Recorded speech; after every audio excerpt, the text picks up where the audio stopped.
Hello à tous et bienvenue sur le podcast Tweep, ta série audio dog-friendly de voyages, d'aventures et de découvertes, toujours accompagnée de ton animal. Est-ce que tu savais qu'il était possible de partir en voyage organisé avec son chien ? C'est la découverte que j'ai faite avec Charles, spécialiste de l'Arctique, qui propose 2 fois par an des expéditions dans le sud de la Suède accessibles aux chiens. Pendant une semaine, Charles s'occupe de tout pour que vous puissiez profiter avec votre toutou et le reste du groupe de paysages époustouflants au cœur de la forêt et du bord de mer suédois. Je ne vous en dis pas plus et je vous laisse découvrir tout ça avec Charles. Bonne écoute. Hello Charles, bienvenue sur Tweep. Bonjour Alicia, bonjour à tous. Comment tu vas ? Ça va très bien, merci. Je suis trop contente de t'avoir aujourd'hui avec nous. En plus, t'es le tout premier guide que je vais interviewer. Et pour commencer, est-ce que tu voudrais bien te présenter ? Ouais, avec plaisir. Alors, moi, c'est Charles, j'ai 36 ans. Je suis donc guide d'aventure, guide en milieu polaire depuis maintenant 6 ans à peu près. J'ai créé des voyages spécifiques pour les gens qui ont des chiens et évidemment leurs chiens pour en profiter à fond. Et je fais ça en Suède. À part ça, j'habite en Pologne, entre la Pologne et la France, et évidemment les pays du Grand Nord dans lesquels je travaille. Voilà. Génial. Et qu'est-ce qui t'a attiré vers ces pays-là ? C'est depuis tout petit, je crois. Le Grand Nord, en règle générale, le Grand Nord canadien, surtout avec les romans de Jack London, Cro-Blanc, les films aussi, Cro-Blanc, L'Appel de la forêt, le bouquin, donc tout ce qui tourne autour de Jack London, les grandes explorations de l'époque, ça m'a toujours plu quand même. Et puis, forcément, le monde inuit, etc. Et en fait, à partir de là, j'ai découvert qu'aussi il y avait un Grand Nord en Europe qui vaut la peine, vraiment, qui ressemble finalement étrangement, puisque c'est la même latitude, au Grand Nord canadien et autres. Et puis c'est les terres les plus sauvages d'Europe. Donc j'ai commencé à y aller la première fois, j'y suis allé en 2014, si ma mémoire est bonne, 2015, sur une idée de tour de la Baltique en stop avec une amie. Et puis pour aller voir des aurores boréales, sans projet, en stop, un truc assez basique. Un premier voyage en stop, si je crois bien, pour ma part. Et puis je suis tombé amoureux en fait à partir du moment où on a passé l'Estonie, Tallinn. Donc on était en stop, je rappelle, et on a dormi dans des cabanes en fait. On a commencé à dormir dans des cabanes qui sont ouvertes en fait. Ça s'appelle des lavus ou des autiotupa. Bref, pour ceux qui veulent les références, c'est des cabanes un peu forestières comme ça qui sont en accès libre, gratuites, à partir du moment où on les respecte aussi. Et donc là, j'ai découvert tout un monde de cabanes, de trucs géniaux à faire là-bas. Et puis voilà, ça m'est resté. Et après, j'ai repris mes études pour devenir guide en milieu polaire. Et après, c'est une autre histoire. D'accord, donc c'est ce premier voyage qui t'a donné envie de t'orienter vers ce métier-là. Ouais, c'est ce premier voyage ça a fait germer, pas une idée, mais ça me servira plus tard de levier pour dire c'est ça que je veux faire, je vais être guide, mais je vais être guide là-bas, quoi. Je veux pas être guide au milieu de Paris pour je sais pas qui. Là, le but c'était d'emmener des gens justement à l'aventure et après c'était un long process, pour être guide en milieu polaire c'est assez long, c'est compliqué, mais c'est un peu comme être guide en montagne, quoi, en France. C'est un peu pareil, sauf que du coup il faut 2-3 diplômes en plus. Pour devenir guide, tu dis qu'il y a quelques diplômes à avoir en plus, quelle étape il faut suivre ? Par exemple, le kayak, par exemple, tu peux avoir l'accompagnateur en montagne, et aussi il faut avoir un diplôme de moniteur de kayak, soit un CQP, moniteur à kayak de mer, soit un brevet professionnel, un BP kayak de mer, soit un diplôme d'état kayak. Donc du coup, c'est des diplômes qui prennent du temps forcément à passer, c'est des skills en plus à avoir. Il faut avoir des notions de secourisme aussi étendues. Par rapport au secourisme en montagne classique où quand on est en montagne en France, on est, sauf très mauvaise météo, mais on n'est jamais vraiment en milieu très isolé. Alors qu'en milieu polaire, c'est-à-dire à certaines latitudes, c'est des milieux très sauvages. On peut avoir des endroits où il n'y a pas le premier village, donc on ne parle pas de centre de premier secours, mais des fois le premier village est à plus de 100 km. Donc les centres de secours, ils sont encore plus loin, donc du coup, tout est... Voilà, t'imagines bien qu'en plus, il n'y a pas forcément d'hélicoptère toujours, t'es tout de suite plus isolé, et si t'as un pépin, t'as peut-être pas les secours avant 1 heure, 2 heures, 3 heures, voilà. Faut savoir être réactif. Ouais, tu te fais mal à 11 heures, à 20 heures, t'es pas à l'hôpital, quoi. Voilà, donc... à certains endroits, pas partout évidemment, mais à certains endroits. Donc du coup, il y a des notions de secourisme à avoir en plus. en secourisme en milieu sauvage en fait. Et puis voilà, donc j'ai passé avec la Croix-Rouge canadienne, etc., etc. Enfin, tu vois, des petits trucs comme ça. Des diplômes, je sais pas des diplômes, mais c'est des formations en plus sur tout ce qui est bateau, voilier, etc. Ça peut servir aussi, donc des formations d'équipiers. Voilà, tu te complètes quoi, petit à petit en fait, pour être polyvalent le plus possible. D'accord, donc pour chaque nouvelle activité que tu veux intégrer, tu fais une nouvelle formation. C'est ça, on n'a pas des diplômes pour tout. Par exemple, moi pour le chien de traîneau que je fais en Finlande, j'ai pas de diplôme a priori, c'est une formation en interne avec l'entreprise avec laquelle je travaille. Il n'y a pas de formation, tu apprends un peu sur le tas et avec ce que tu sais déjà du milieu polaire, mais il y a un diplôme d'État qui existe en France, mais bon, il est un peu chiant à avoir, je le recommande pas. Mais sinon, ouais, faut des multiples diplômes ou formations ou qualifications ou savoir-faire à la limite. D'accord. Et toi aujourd'hui, tu proposes quel type d'accompagnement? Eh ben, soit je fais alors grosso modo, je fais du traîneau l'hiver en Finlande, du traîneau ou de la raquette ou voilà tout ce qui se fait en Finlande l'hiver avec la neige, etc. Donc sur des séjours plus ou moins faciles, plus ou moins sportifs. Donc ça, c'est en gros, je fais ça 2 à 3 mois en Finlande, tous les hivers, depuis 4 ans, je crois. Je sais plus, 5 ans, je sais plus. 2018, ouais, ça fait 4 ans. Et après, l'été, je travaille comme guide en kayak et en rando, trek, au kayak, et ça, c'est au Svalbard. Donc ça, Spitsberg, Svalbard, c'est un archipel qui est entre 700 et 800 km au nord de la Norvège. Donc c'est coincé, un archipel qui est entre le pôle Nord et la Norvège. Souvent, on voit pas bien où c'est, mais si vous regardez sur une carte, Google Maps, et puis vous tapez Svalbard, et vous allez tomber sur une île où il y a juste un village de 2000 habitants, et tout le reste c'est sauvage. C'est grand, Et là-bas, je fais kayak de mer, parce que il n'y a pas de route, il n'y a pas de sentier, il n'y a pas de traces, il n'y a rien. Il n'y a rien. Donc du coup, il n'y a pas de sentier, il n'y a pas de GR, il n'y a pas tout ça. Donc tu fais tout à vue, quoi. Tu montes là où tu peux monter, tu vas là où tu peux aller, tu marches là où tu peux marcher, et donc c'est jamais pareil. Et donc là, c'est kayak et rando. Voilà. Là, c'est pareil, c'est des séjours plus ou moins difficiles, plus ou moins engagés, comme on dit. Voilà, il y a des séjours relativement simples en termes de niveau physique, d'autres beaucoup plus soutenus. Et puis après, le confort, c'est toujours relativement spartiate parce qu'on dort dans des tentes en pleine nature. Donc il y a zéro confort. En été, sur ces îles-là, c'est l'endroit où il fait jour toute la journée? Ah ben carrément, parce que tu es au 78e, entre le 78e et le 80e parallèle. Je rappelle que le pôle Nord, c'est le 90e parallèle. Et que le cercle polaire arctique, qui est presque la Méditerranée, c'est 66e parallèle. Et moi, je suis au 80e, donc tu vois, il fait jour tout le temps, et pendant longtemps, pendant 4 mois de l'année à peu près, il fait jour en permanence, quoi. Génial. Ouais, c'est chouette. T'as l'occasion de voir des animaux marins en été là-haut, en kayak? Ouais. Ah bah, tu vois tout, tu vois. C'est une terre incroyable. Autant en Norvège, en Suède, en Finlande, en France, tu verras rarement des animaux sauvages. Enfin, vraiment, c'est quand même pas si évident que ça de faire une sortie et d'être à coup sûr capable de dire ouais, je vais voir quelque chose. Là-bas, tu les attends même pas. C'est beluga, donc c'est une sorte de petit dauphin là, un gros dauphin blanc entre le dauphin et la baleine. Donc ce gros delphinidé blanc là. Après, tu as forcément les rorquals, le grand rorqual. Il y a le rorqual bleu, la baleine bleue. Tu vas avoir l'ours polaire qui est le grand seigneur là-bas qui peut être visible. Alors lui, on essaye de l'éviter parce que évidemment ça peut être complexe à gérer. Donc l'ours polaire, mais bon, on en voit de temps en temps, que ce soit en kayak ou au loin. Puis il y a plein de mesures de protection pour se protéger de l'ours et le protéger lui-même de nous aussi. Donc ça c'est encore une autre histoire. Mais il y a l'ours polaire, il y a le narval qui est cette sorte de cétacé avec le grand sorte de corne de licorne un peu là. C'est ça, la licorne des mers. Ouais, un animal de légende. Et puis après, forcément, voilà, c'est à peu près le tour. Et puis plein d'oiseaux, le renard polaire.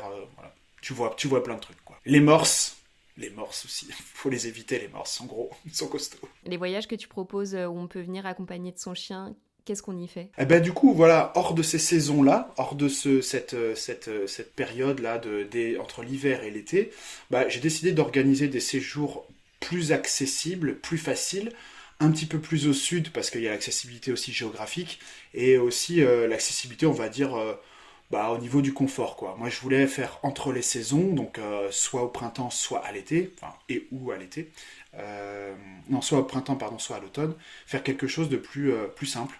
Et donc j'ai décliné, j'ai créé un séjour en fait pendant la période de confinement.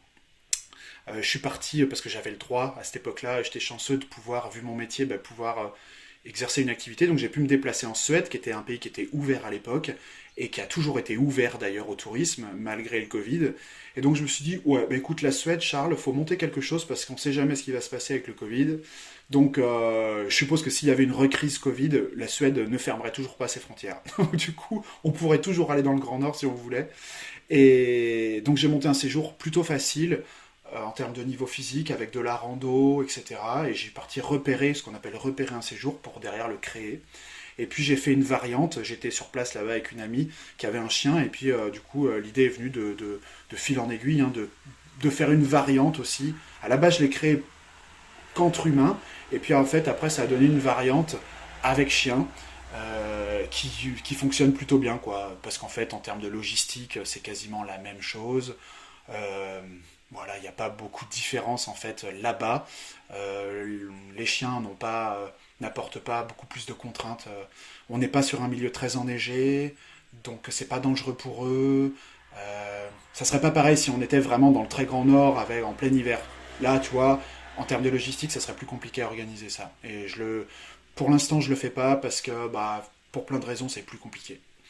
À voir. Je dis pas que je le ferai pas un jour, de guider dans le nord de la Norvège avec des chiens et leurs humains.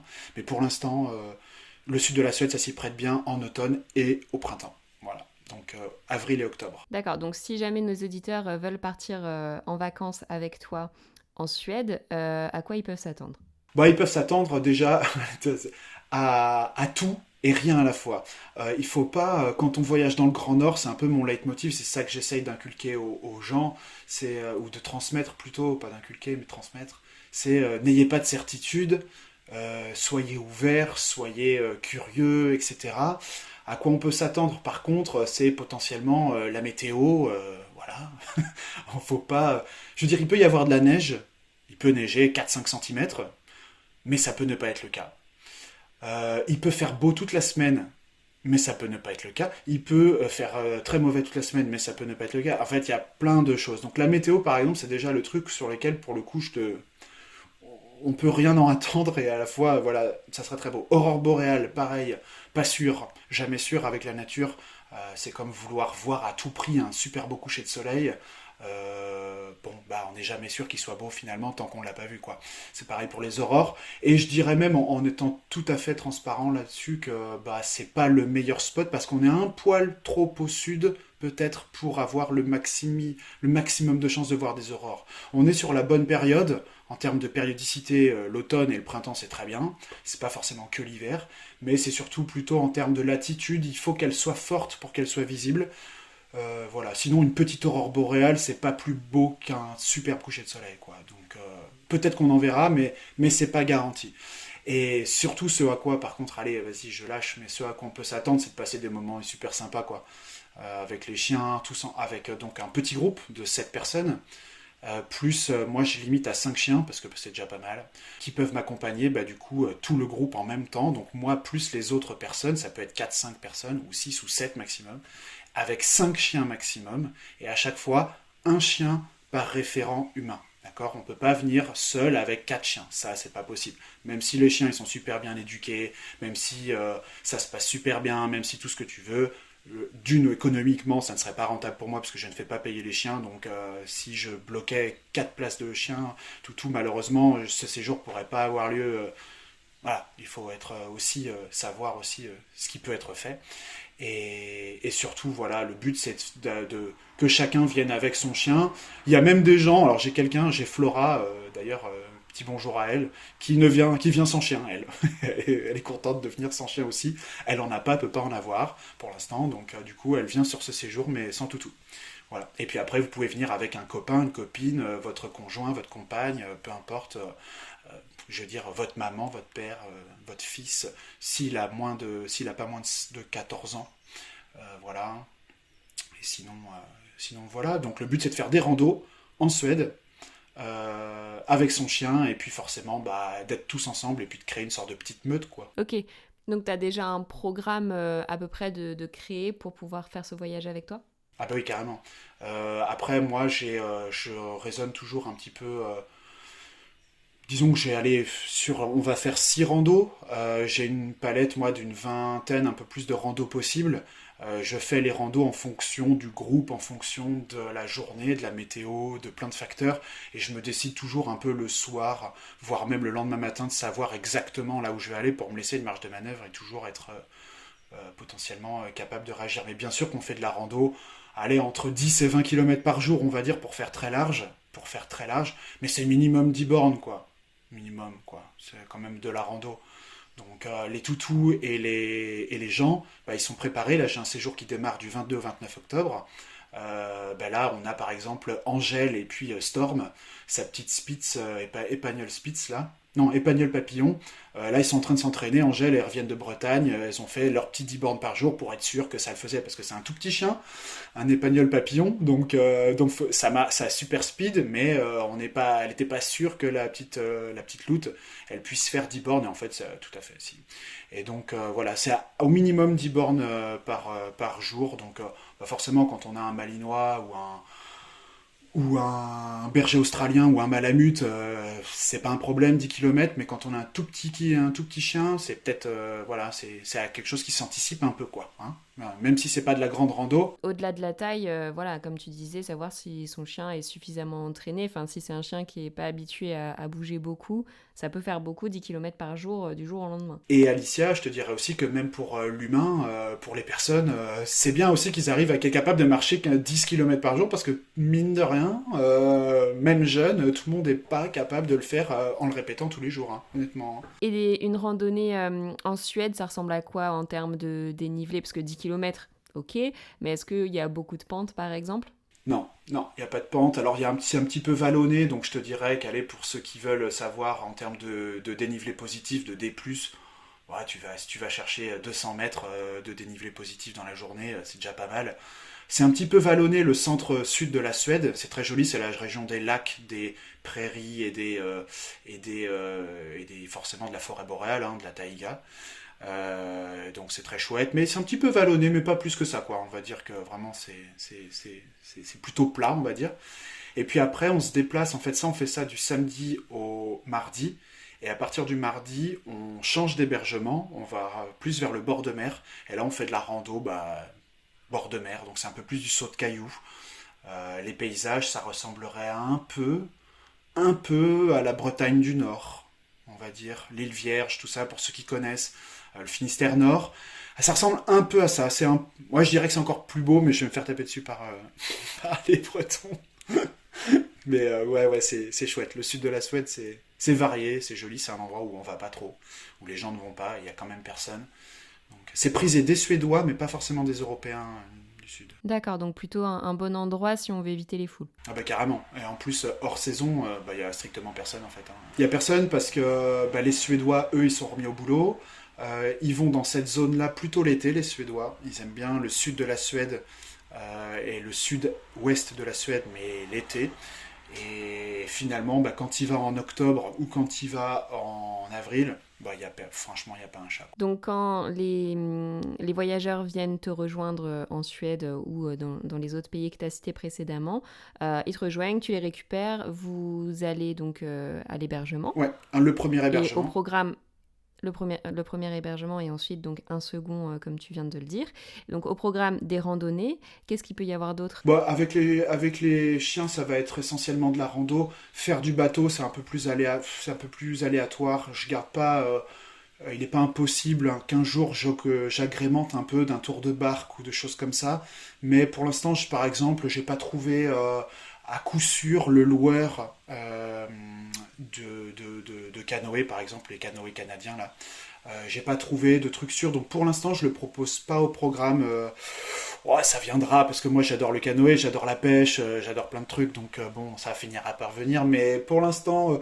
Puis après, ça fait quand même un truc en plus où faudrait que les propriétaires de chiens soient quand même informés de ça, parce que ça peut être un risque pour leurs chiens s'ils savent pas nager, si même eux savent pas bien nager. Ça a des petites contraintes en plus, quoi. Et avec les loulous, Bon, ils sont capables, on le sait, hein, du meilleur comme du plus imprévisible, donc il suffit qu'ils sautent à l'eau et qu'ils reviennent pas, je sais pas, tu vois, c'est pas... Et surtout qu'ils sont... ils vont forcément être toujours 2, 3, 4, 5 chiens, donc ils s'engrainent un peu. Hein. Donc pour l'instant, j'ai pas encore testé le canoë à 200% fiable, donc je le propose pas à coup sûr, quoi. Sinon, c'est forcément beaucoup de baignade, parce que le premier hébergement que j'ai, il est en bord de lac, le plus grand lac de Suède, donc il est en bord de lac, hein, on a accès au lac directement. Donc forcément, hein, ça va jouer un peu dans l'eau, hein, pour les chiens qui voudront, évidemment. Et puis le deuxième hébergement est en bord de mer, alors un bord de mer très calme, avec, on n'a pas l'impression d'être en bord de mer, parce que c'est un archipel, donc on voit pas, il n'y a pas de vagues par exemple, il n'y a pas de plage de sable, c'est un peu des rochers érodés, très, très doux, très lisses, et donc c'est un environnement qui est peace et qui est sécu pour les chiens et pour les gens, quoi. Donc forcément il va y avoir de la baignade, quoi, c'est ce que je veux dire, bien sûr. Génial. Même les humains, hein, s'ils veulent, ça peut, hein. L'eau est pas chaude, mais ça peut. J'imagine qu'en plus, ils peuvent avoir accès à plein de super infos qui seraient peut-être plus difficiles à avoir sans toi, et pour même voir des animaux ou des choses comme ça. Ouais, merci pour cette question. C'est sûr que ça c'est mon métier, hein. C'est pas juste d'amener les gens d'un point A à un point B. Ça, bon, je dirais que les gens peuvent le faire tout seuls la plupart du temps. Mais c'est d'apporter vraiment on est en terre viking là-bas, hein, vraiment, vraiment, vraiment. Pour ceux qui ont vu la série, on est dans le détroit de Kattegat, hein, c'est pas, d'ailleurs, vous verrez que ça ressemble peut-être pas exactement à ce que vous avez vu dans la série, mais bref, passons l'aparté, mais il y a tout un aspect culturel, on peut faire des rapprochements entre ce qu'on sait des Vikings aujourd'hui et ce qu'il en est vraiment. Il y a plein de choses fort intéressantes culturellement et historiquement à savoir. Évidemment, sur la faune, la flore, sur quoi d'autre, la géologie aussi, c'est intéressant. Bon, ça, tout le monde n'aime pas la géologie, mais c'est intéressant de savoir quand même où on met les pieds. Voilà, et donc la faune, la flore, ouais, évidemment, c'est ça, c'est une part importante des sujets de discussion, mais pas que. Après, on peut parler évidemment de plein d'autres choses, l'économie, ce que font les gens ici, enfin, il y a tout ce qu'on peut discuter sur un lieu en particulier, sur une zone comme ce sud de la Suède là, quoi. Et j'ai vu que tu faisais de la photo aussi, c'est des choses que tu proposes ou pas? Ouais, ça je propose. Pour l'instant, c'est encore gratuit.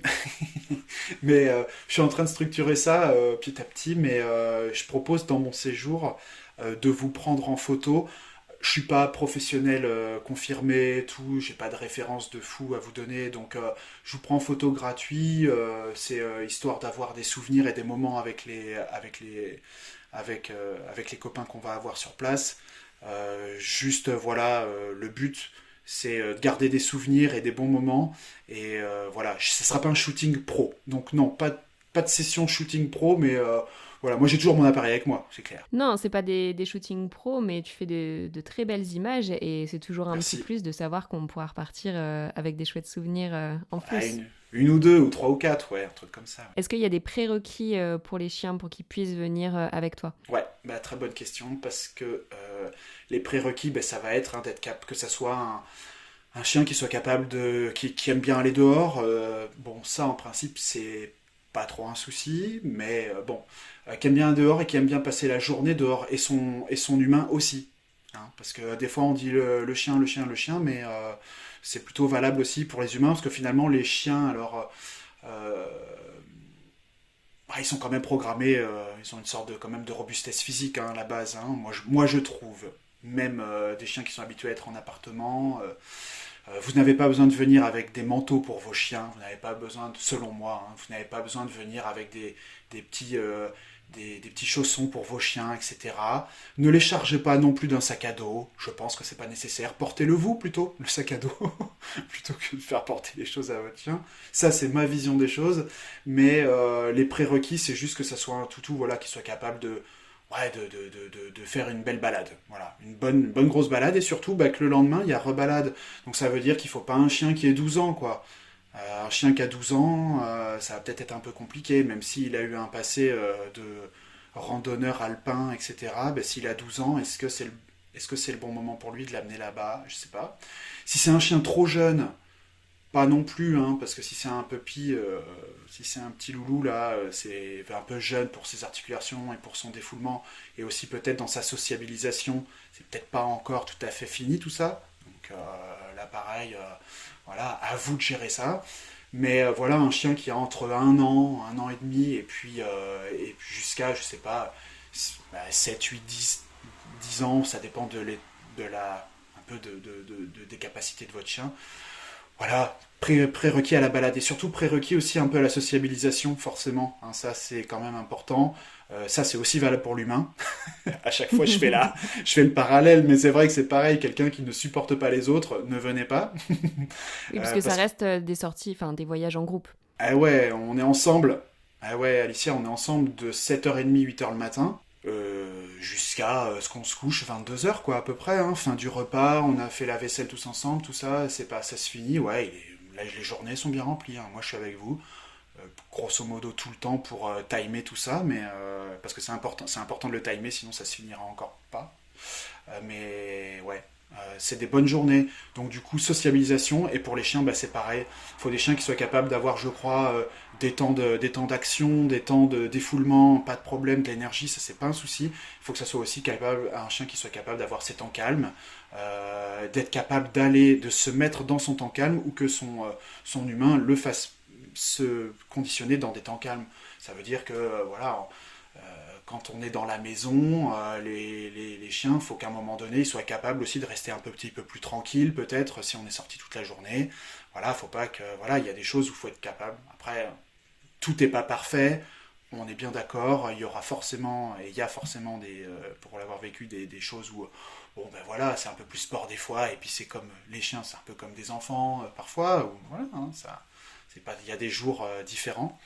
Mais voilà, ça c'est important pour moi que ça se passe bien, donc il faut que les chiens aient des prérequis effectivement de socialisation, mais comme leurs humains d'ailleurs. Donc juste un chien qui soit opérationnel physiquement et qui soit plutôt sociable avec les humains et les chiens aussi. Si c'est un chien qui est un peu timide, ça ne me dérange pas. Au contraire, il n'y a pas besoin d'avoir que des boules de poils super sympathiques qui font des câlins tout le temps. Non, si c'est un chien qui est timide, et qui est en retrait, mais qui gère bien qui est bien codé, qui sait coder un petit peu avec les autres, qui sait communiquer et tout, moi ça me dérange pas du tout quoi. Est-ce qu'il y a une différence entre les types de voyages que tu proposes, puisque certains sont accessibles aux chiens et d'autres non.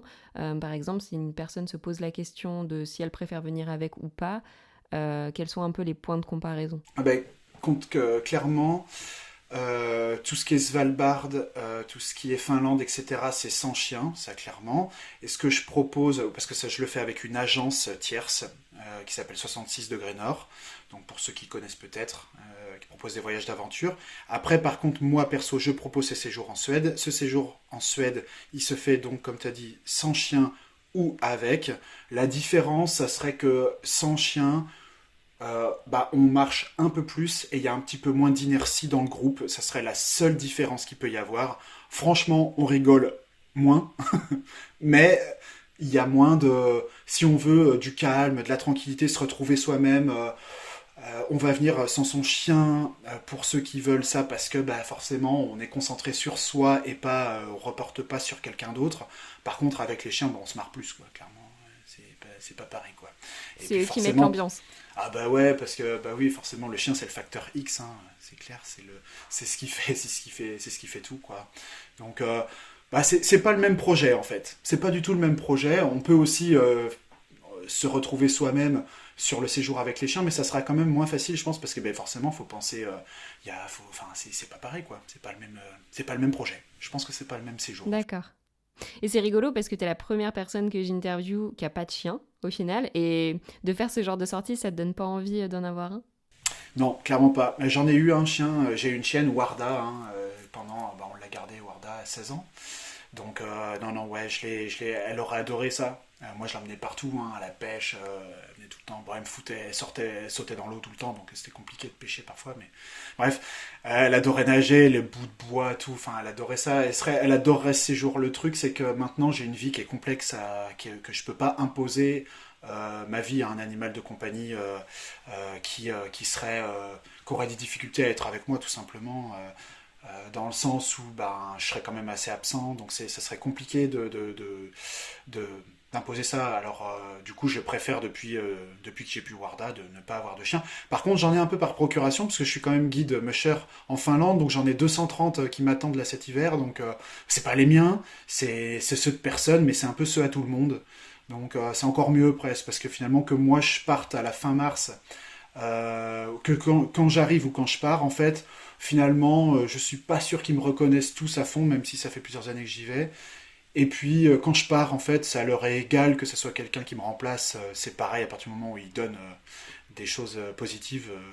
Donc, je suis content de ça. Moi, ça me va, finalement, de pas avoir de chien. Ça me va très bien, quoi. C'est super important ce que tu soulignes, puisque même si on peut avoir envie d'avoir un chien dans notre vie, faut aussi qu'elle soit adaptée pour pouvoir l'accueillir. Donc, merci pour cette précision.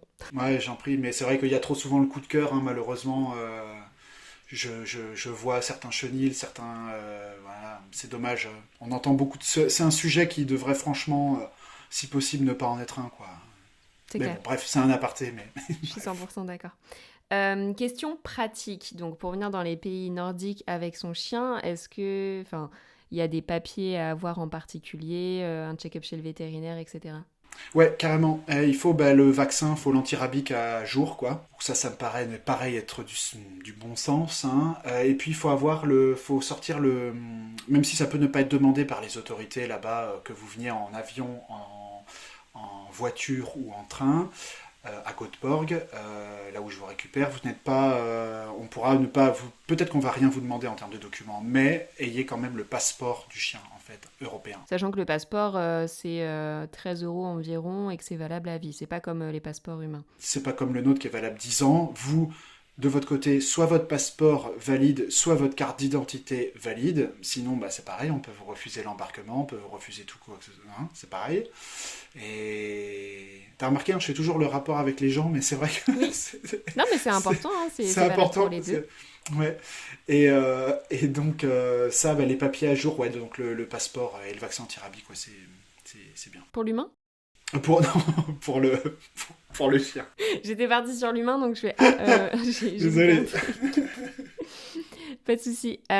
Super. Et maintenant que tu connais quand même assez bien les pays nordiques depuis le temps que tu y fais des expéditions, qu'est-ce que tu penses de l'accessibilité aux chiens là-bas? Elle est plutôt bonne, je dirais. Je pense que... Alors, je suis pas le spécialiste, vous l'aurez compris, des villes, et donc Stockholm, Oslo, Helsinki, etc.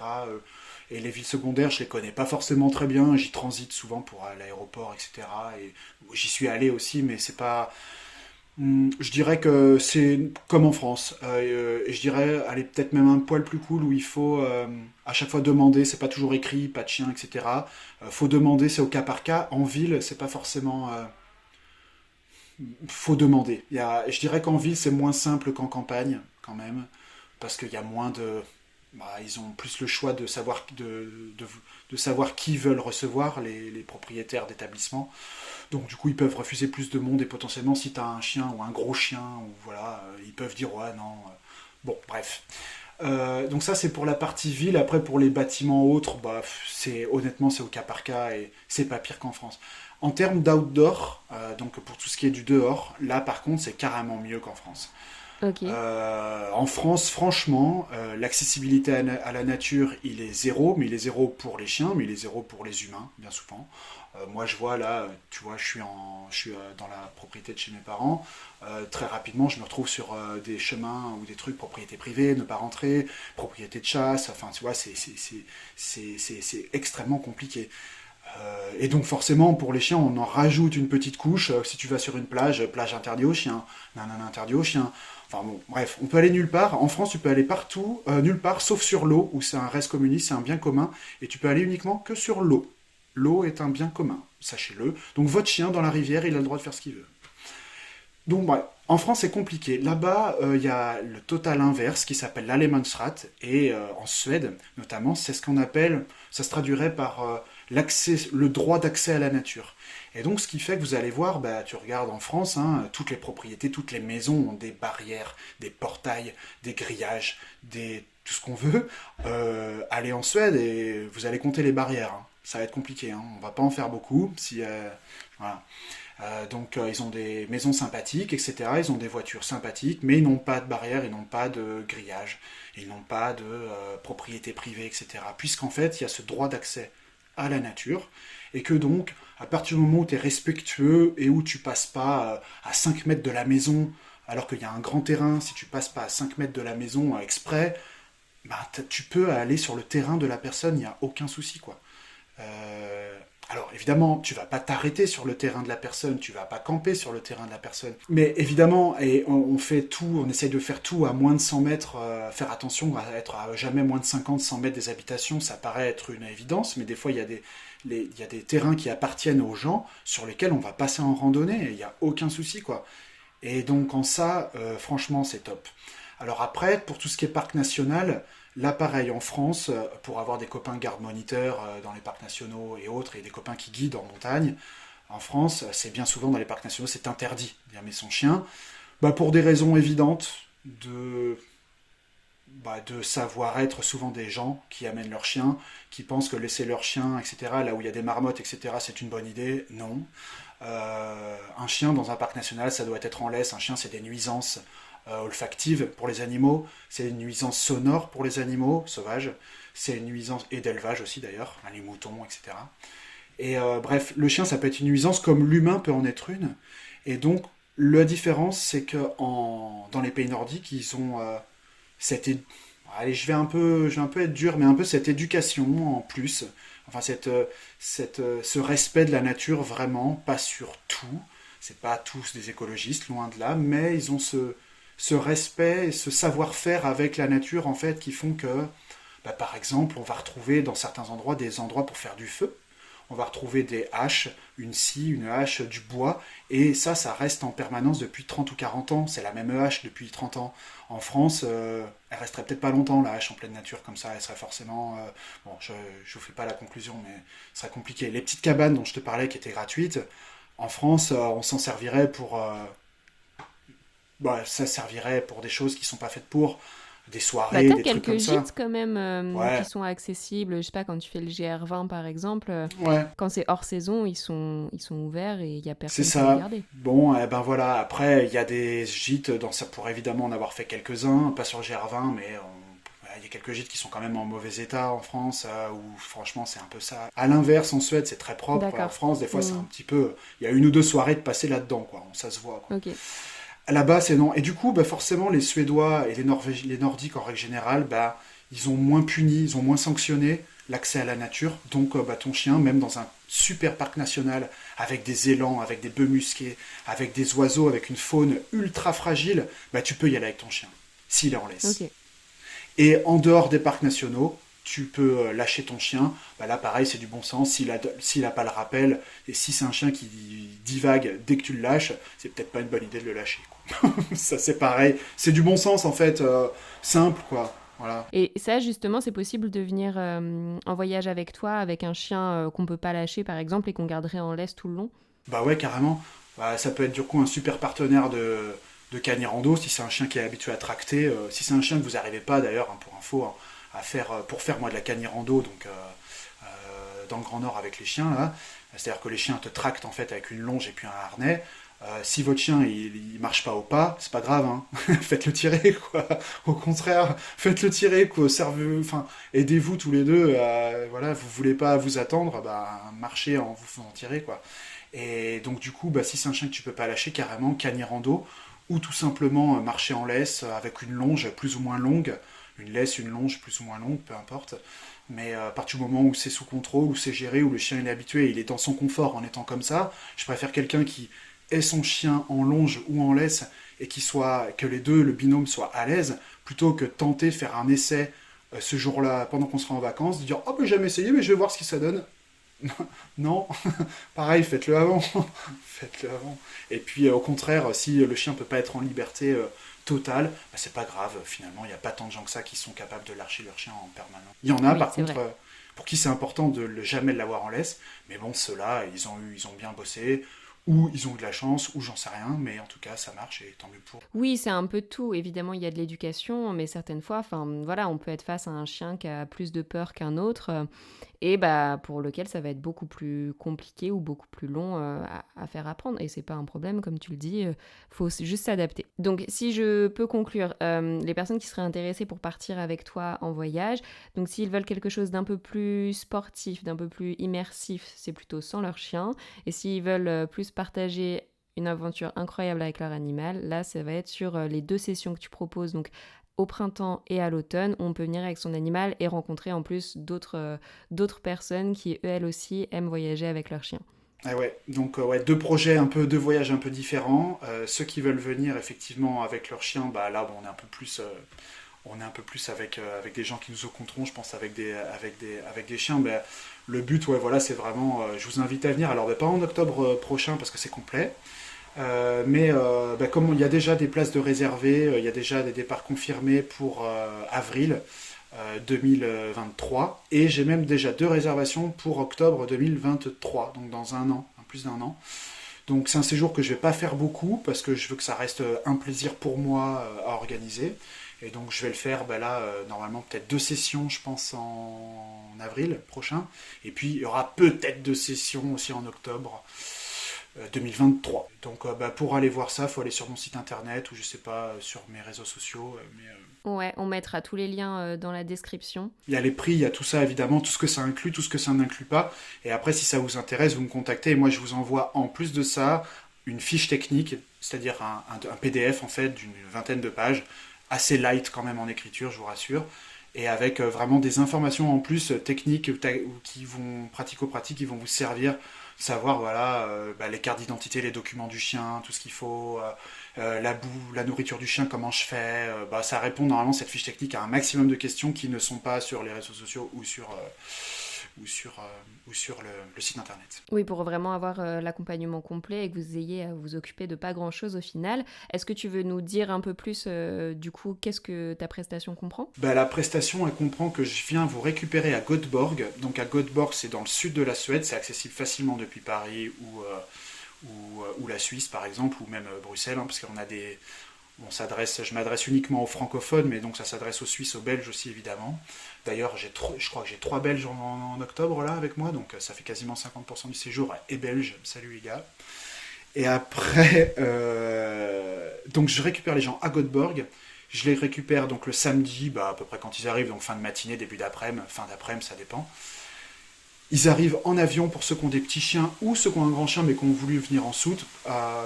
C'est possible que le chien vienne en soute, ça voyage quand même relativement bien avec Air France. Mais bon, il y a des gens qui ont des inquiétudes et je peux les comprendre. Il y en a qui viennent en train, il y en a qui viennent en voiture. D'accord, il y a des covoites qui s'organisent ou tout simplement des gens qui ont décidé de faire un voyage dans le voyage. Donc je récupère les gens à Göteborg et après moi je m'occupe de tout.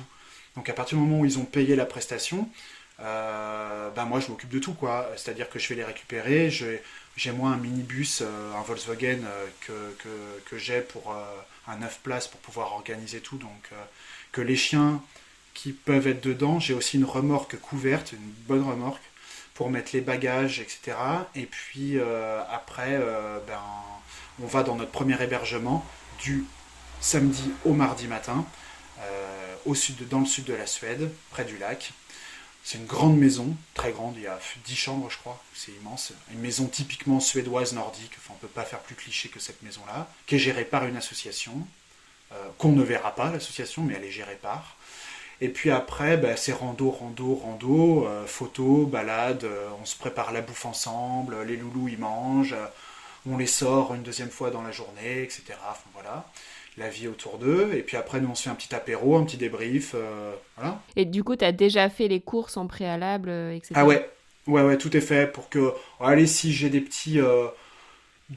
petit réassort à faire, pourquoi pas, mais en principe, oui, je fais toutes mes courses en arrivant en amont, moi de mon côté. Pour avoir quasiment pour toute la semaine d'avance, et à la limite ce que je peux faire c'est racheter 2-3 trucs qui se gardent un peu moins bien, mais franchement je fais mes courses d'avance parce que sinon après c'est un peu galère et j'aime pas, ça coupe.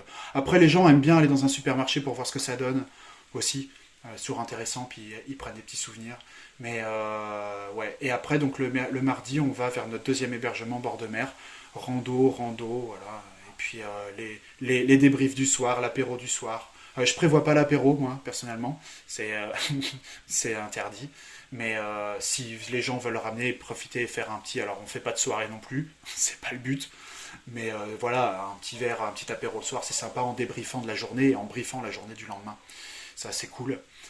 Et donc il y a ça tous les soirs. C'est un peu routinier, mais la routine, ça, c'est bien, ça cadre. Et puis les gens aiment bien, les chiens aiment bien la routine aussi. Oui, et puis en une semaine, est-ce qu'on peut vraiment parler d'une routine? Au final, ça change le quotidien de tes voyageurs, parce que déjà, ils se connaissent pas, faut tous se découvrir, ils découvrent le pays, les paysages, la culture, etc. Et donc ça inclut tout, voilà, ça inclut mon encadrement à moi, la gestion du temps, ça inclut tout ça. Ça inclut forcément aussi la nourriture, ça inclut les transports là-bas. C'est-à-dire à partir du moment où je récupère les gens à Göteborg et où je les relaisse le samedi d'après à Göteborg, normalement ils dépensent pas un euro à part forcément s'ils veulent un petit souvenir, si on se dit tous vas-y on se prend un café, un thé là-bas ou un petit là c'est un peu chacun qui paye son truc quoi, mais sinon globalement de toute façon sinon tout le reste est fourni, enfin il y a rien à rajouter. Ok, super, donc tout est complet, il y a juste votre trajet du coup à compter d'où vous partez, donc que ça soit de n'importe quel pays jusqu'à Göteborg. L'aéroport, c'est souvent le point de rendez-vous, c'est l'aéroport, c'est plus simple. Je pense que j'ai fait le tour de mes questions du coup sur l'offre que tu proposes.